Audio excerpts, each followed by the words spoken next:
இந்தியாவில் அதிபர் ஆட்சி முறையை கொண்டு வர பிரதமர் மோடி திட்டமிட்டிருப்பதாக அமைச்சர் ராஜ கண்ணப்பன் குற்றம் சாட்டினார்.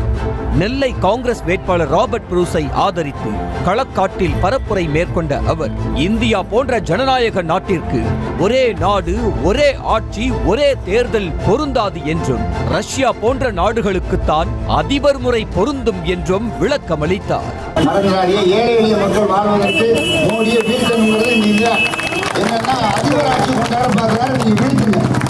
உங்கள் உரிமை இருந்தால் தான் நீங்கள் ஒருத்தர் மாற்றலாம், ஒருத்தர் அது வேணும். அந்த உரிமையை மோடி வச்சு வந்தோடனே என்ன செய்வார்னா, ஒரே நாடு ஒரே தேர்தல் ஒரே தேசம்னு ரிப்போர்ட்லாம் கொடுத்தாரு யாரு பழைய ஜனாதிபதி. தேனி திமுக வேட்பாளர் தங்க தமிழ்ச்செல்வன் இரட்டை இலையில் இருந்தவரை தங்க தமிழ்ச்செல்வனாக இருந்ததாகவும், உதயசூரியனுக்கு போனதிலிருந்து தகர தமிழ்ச்செல்வனாக மாறிவிட்டதாகவும் முன்னாள் அமைச்சர் RB உதயகுமார் விமர்சித்தார்.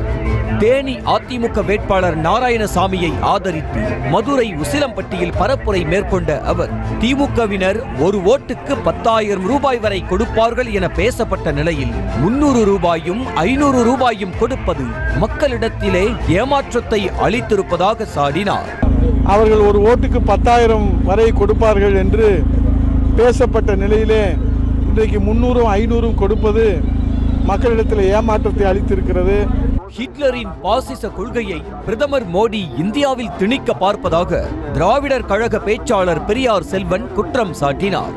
தேனி திமுக வேட்பாளர் தங்க தமிழ்ச்செல்வனை ஆதரித்து உத்தமபாளையத்தில் பரப்புரை மேற்கொண்ட அவர், ஒரே நாடு ஒரே தேர்தலை நடத்தியவர் ஹிட்லர் என்றும் அதனை இந்தியாவில் மோடி புகுத்த பார்ப்பதாக சாடினார்.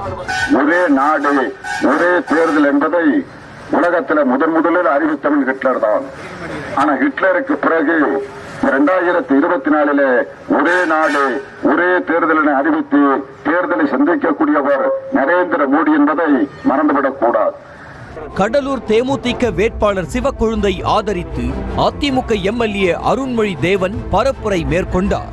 திட்டக்குடி அடுத்த பெண்ணாடத்துக்கு உட்பட்ட வார்டுகளில் பரப்புரை மேற்கொண்ட அவர், கடலூர் காங்கிரஸ் வேட்பாளர் விஷ்ணு பிரசாத் கடந்த முறை ஆரணி தொகுதியில் வெற்றி பெற்ற போது ஒரு முறை கூட தொகுதி மக்களை சந்தித்ததில்லை என குற்றம் சாட்டினார். செய்திகளை உடனுக்குடனும் துல்லியமாகவும் தெரிந்து கொள்ள சப்ஸ்கிரைப் பண்ணுங்க.